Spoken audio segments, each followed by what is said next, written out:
ഡൽഹിയിൽ ചെങ്കോട്ടയ്ക്ക് സമീപം ഒരു കാറിൽ പൊട്ടിത്തെറി ഉണ്ടായിരിക്കുന്നു. ആ തീ 4 വാഹനങ്ങളിലേക്ക് പടർന്നിരിക്കുന്നു.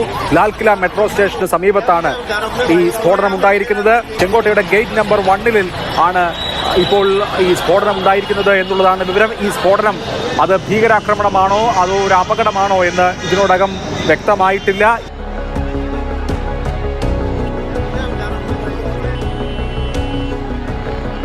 ഫയർഫോഴ്സുകൾ സ്ഥലത്തുണ്ട്. തീ അണയ്ക്കാനുള്ള ശ്രമം തുടരുന്നു. ഒരു ശരീരഭാഗം കണ്ടെത്തിയതിന്റെ ദൃശ്യങ്ങൾ നമുക്ക് ലഭിച്ചിട്ടുണ്ട്. പക്ഷെ അത് ഇതിന്റെ എന്താണ് എന്നുള്ള സംബന്ധിച്ച് സ്ഥിരീകരണം വരാനിരിക്കുന്നു. ഇന്ന് രാവിലെ 300 കിലോഗ്രാം RDX പിടിച്ച ഒരു പശ്ചാത്തലം ഇതുണ്ട്.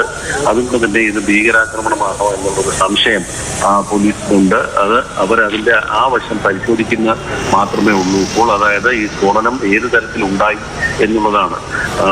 ഇതൊരു സംഘടിത നീക്കമാണോ എന്നുള്ളൊരു സംശയത്തിന്റെ കാര്യങ്ങളൊക്കെ ഇനി അന്വേഷണത്തിലാണ് തിരിച്ചറിയേണ്ടത്. ജമ്മു കാശ്മീരിൽ കഴിഞ്ഞ ദിവസം നടന്ന പരിശോധനയുടെ ഭാഗമായി 7 പേർ ഇതുവരെയായി അറസ്റ്റിലായിട്ടുണ്ട്. 2800-ലധികം കിലോഗ്രാം അമോണിയം നൈട്രേറ്റും മറ്റ് സ്ഫോടക വസ്തുക്കൾ ഉണ്ടാക്കുന്നതിനുള്ള സാമഗ്രികളുമാണ് പിടിച്ചെടുത്തത്.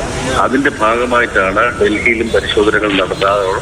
ഇന്ന് രാവിലെ ഹരിയാന പോലീസുമായി ചേർന്നുള്ള ഒരു പരിശോധനയാണ് ഡൽഹിയിലെ പ്രാന്തപ്രദേശമായ ഫരീദാബാദിൽ ഉണ്ടായത്. ഇതിന്റെ ഭാഗം ഇന്ന് ഈ അന്വേഷണം നടക്കുന്നതിനാണ് ഇപ്പോൾ ഡൽഹി ചെങ്കോട്ടയിൽ സ്ഫോടനം ഉണ്ടാവുകയും ചെയ്തിരിക്കുന്നത്.